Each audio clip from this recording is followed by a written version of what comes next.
But then, strange things started to happen. Kofi's crops began to wither and die. His animals fell ill, and his family's health began to decline. Kofi knew that Baba was behind it all. Desperate for a solution, Kofi went back to the old wise woman. She listened to his problems and then smiled. "I can help you," she said. "But you must be willing to face Baba once and for all." Kofi agreed. He was ready to face Baba and put an end to his evil schemes. The old wise woman gave Kofi a small bag of sacred powder. "Sprinkle this powder around your farm and your home," she said. "It will protect you and your family from Baba's evil spells." Kofi did as the old wise woman instructed. He sprinkled the powder around his farm and his home. And then, he waited. Days turned into weeks, and weeks turned into months. Kofi waited anxiously for Baba's next move. But nothing happened. Kofi began to relax. He thought that maybe Baba had given up. But then, one night, Baba appeared to Kofi in a dream. "You think you can defeat me?" Baba said, his voice dripping with malice. "I will show you my true power." Kofi woke up with a start. He knew that Baba was planning something big. He tried to prepare himself, but he didn't know what to expect. The next day, Kofi's farm was attacked by a swarm of locusts.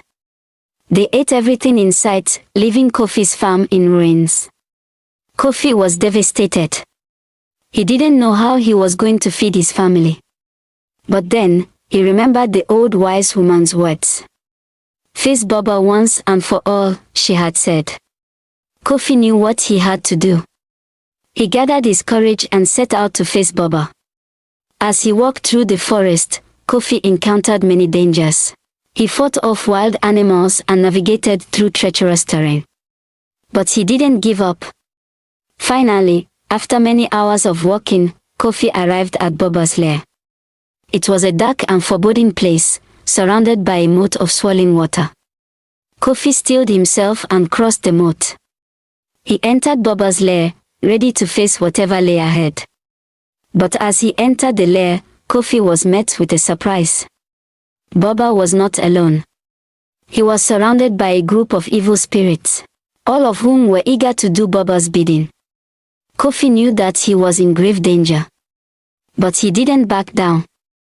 He stood tall and faced Baba and his minions. "I'm not afraid of you," Kofi said, his voice firm and resolute. "I'm here to put an end to your evil schemes once and for all." Baba sneered at Kofi. "You think you can defeat me," he said. "I have the power of the gods on my side." Kofi smiled. "I have the power of good on my side," he said. "And that's all I need." With that, Kofi charged at Baba and his minions.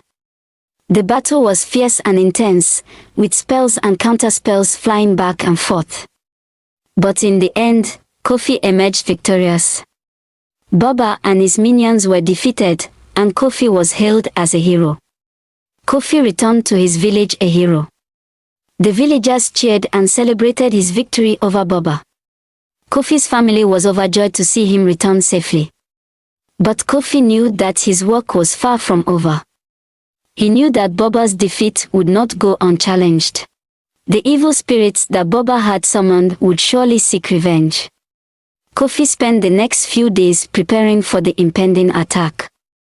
He gathered his friends and family and formed a plan to defend the village. The day of the attack arrived, and the village was besieged by a horde of evil spirits. Kofi and his defenders fought bravely, but they were vastly outnumbered. Just when it seemed like all was lost, the old wise woman appeared on the battlefield. She summoned a powerful spirit that chased the evil spirits away. The village was saved, and Kofi was hailed as a hero once again. The villagers celebrated long into the night, and Kofi's family was proud of him. But Kofi knew that he couldn't rest on his laurels. He knew that there were still many dangers lurking in the shadows, waiting to strike. Kofi spent the next few months training and preparing for the next battle. He studied the ancient art of magic and warfare. and he gathered a group of trusted allies.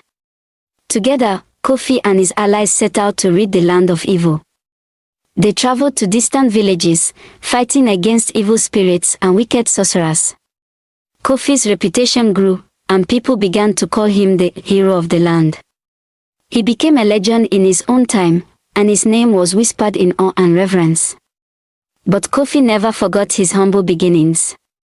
He remained humble and kind, always willing to help those in need, and so, Kofi's journey continued. He traveled the land, fighting against evil and bringing hope to those who had lost it. Years passed, and Kofi grew old. He passed on his knowledge and skills to his children and grandchildren, and they continued his legacy. The land was finally at peace, thanks to Kofi's bravery and selflessness. And Kofi's name was remembered for generations to come as a hero who had saved the land from darkness. The end. Moral lessons. 1. The dangers of greed and ambition. Kofi's desire for wealth and power led him to make a deal with Boba, which ultimately led to his downfall. 2. The importance of integrity and morality. Kofi's decision to suck the mad woman's breast was a morally reprehensible act that went against his values and principles. 3. The consequences of one's actions. Kofi's actions had severe consequences, not only for himself but also for his family and community. 4. The importance of seeking help and guidance. Kofi's decision to seek help from the old wise woman ultimately led to his redemption and the breaking of the curse. 5. The power of forgiveness and redemption. Kofi's ability to forgive himself and seek redemption ultimately led to his healing and restoration. Thanks for watching. I hope you enjoyed this story. Please like, subscribe and share with your family, friends and loved ones. And do not forget to leave your thoughts in the comment section.